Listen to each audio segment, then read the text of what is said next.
नमस्कार दोस्तों, स्वागत है मेरे वीडियो चैनल पे। काफ़ी दिन में मैंने कुछ वीडियो नहीं किया, कुछ काम चालू था। आज काफ़ी दिन के बाद मैं वीडियो कर रहा हूँ। आज के वीडियो का शीर्षक है अतापी वतापी कोरोना वायरस, श्री महर्षि अगस्त ऋषि और मैं। ऐसा शीर्षक क्यों दिया होगा? क्या मैं आपको कोई पौराण का कोई कथा आपको सुना रहा हूँ या माइथोलॉजिकल कोई स्टोरी बताने वाला हूँ? जी नहीं, मैं आज के कॉन्टेक्स्ट में आपके साथ कुछ शेयर करना चाहता हूँ। जब मैं अपने आध्यात्मिक जीवन की शुरुआत की तब मैं अपने गुरु के पास गया। मेरे गुरु ने मुझे आगे की दिशा दी और मुझे अंकाई भेज दिया। अंकाई यह वह जगह है जहाँ पे महर्षि अगस्त ऋषि जी का आश्रम है। यही वह आश्रम है जहाँ अगस्त ऋषि जी ने काफ़ी साल साधना की और अपनी धर्मपत्नी लोपामुद्रा के साथ में वो वहाँ रहते थे। वहाँ पे राम, लक्ष्मण और सीता आके रह चुके थे और वह सब सीता का अपहरण यानी रामायण होने के पहले वहाँ आके गए थे। तो यही वह एक गुफा है वहाँ पे जिसे कहा जाता है सीता माँ गुफा, जहाँ ये मान्यता है कि प्रभु राम और सीता अगस्त ऋषि से इसी गुफा में मिले थे। और यहाँ से अगस्त ऋषि जी ने उन्हें सारा आगे का जो होने वाली चीज़ें हैं वो पहले ही बता दी थी। और ऐसा भी माना जाता है शास्त्रों में, जिसका आधार भी है, लिखा गया भी है कि उस ज़माने में सीता मैया जी का यहाँ पे क्लोनिंग किया गया था और असली सीता मैया यही थी और नकली सीता मैया यानी क्लोन सीता मैया राम जी के साथ आगे गई थी वनवास पे। उसके बाद उसका अपहरण हो गया था, रावण ने उसका अपहरण किया था। यही वह जगह है जहाँ मैं भी रहा था। बहुत सारे साल मैं यहाँ रहा, मैंने अपनी साधना की, मैंने अपना योग अभ्यास यही किया। आत्म अनुभूति का योग हमने यही सीखा।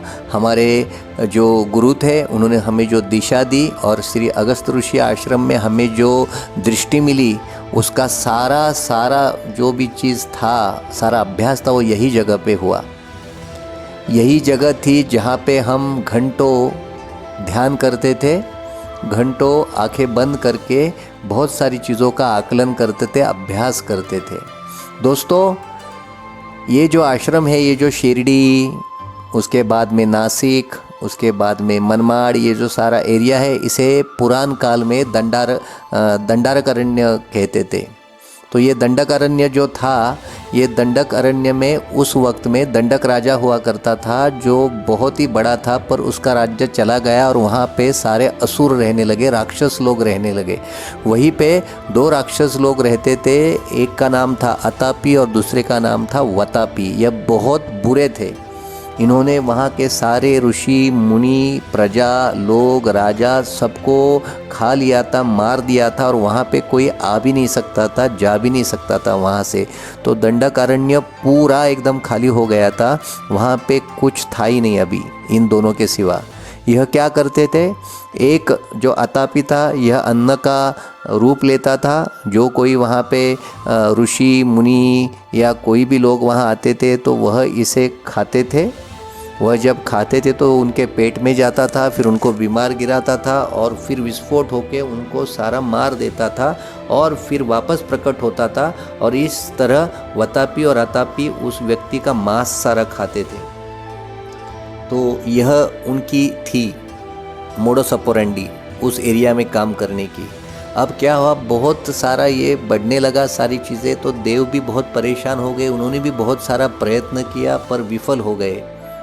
तो बड़े बड़े देव, बड़े बड़े ऋषि, सब लोगों ने इसका प्रयत्न किया पर कुछ फ़ायदा नहीं हुआ। तो फिर सब देवों ने महर्षि अगस्त ऋषि जी से ये प्रार्थना की कि आप कृपया इस चीज़ के ऊपर ध्यान दें और इसका निवारण करें, इन्हें मार दे। तो महर्षि अगस्त ऋषि तो देवों के ऋषि थे, बहुत बलशाली, ज्ञानी और बहुत ही ताकतवर थे।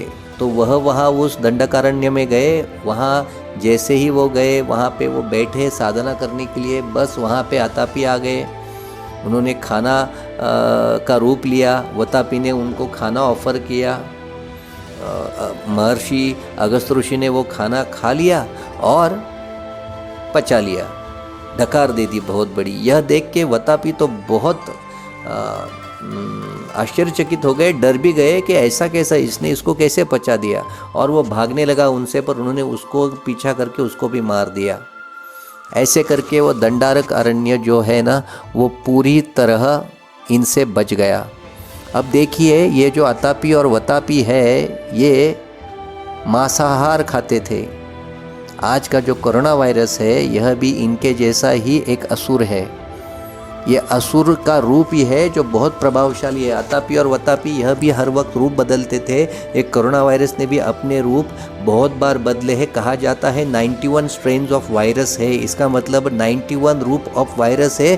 और इसके आगे हमारे आने वाले काल में भी इसका स्ट्रेन बदली होगा। इसके लिए सेकेंड वेव ऑफ इन्फेक्शन होगा, थर्ड वेव ऑफ इन्फेक्शन होगा, और ये कोरोना वायरस कभी जाएगा नहीं। तो क्या हम इससे कभी मुक्त नहीं होंगे? यही आप सोचते होंगे क्या इसके लिए मैंने ये वीडियो बनाया? जी नहीं। जिस तरह अगस्त ऋषि ने अपना पूरा बल लगाया, अपनी खुद की ताकत लगाई और उस वायरस को खुद पचा दिया, ऐसे ही हर एक व्यक्ति के भीतर जब इम्यूनिटी तैयार होगी, हर्ड इम्यूनिटी तैयार होगी, जब हमारा इम्यून पावर बहुत अच्छा होगा, जब हमारा रक्षा कवच बहुत बढ़िया होगा, बहुत बलशाली होगा, तो ये वायरस अपने आप हार जाएगा, इसका अस्तित्व ही नष्ट हो जाएगा। जैसे उस वक्त सारे देव इनको हराने के लिए असमर्थ थे, ऐसे ही आज का सिचुएशन है ना मेरे दोस्तों, जहाँ पे सारे देश, बड़े बड़े राज्य, बड़े बड़े देश, सारे कॉन्टिनेंट्स यह लगे हैं कि इस वायरस को हराए। बहुत सारे साइंटिस्ट, बहुत सारे बायोलॉजिस्ट, जेनेटिक में काम करने वाले लोग, वायरोलॉजिस्ट, सब लोग लगे हैं दवा निकालने के लिए, वैक्सीन निकालने के लिए, लेकिन उनको इतना यश मिलना संभव नहीं, क्योंकि ये बहुत बलशाली वायरस है। तो इसको हमें इस कथा से ये बोध लेना होगा कि हमारा खुद का रक्षा कवच हमें बहुत स्ट्रॉन्ग करना होगा, और रक्षा कवच जैसे हम स्ट्रॉन्ग करेंगे सब ठीक होगा।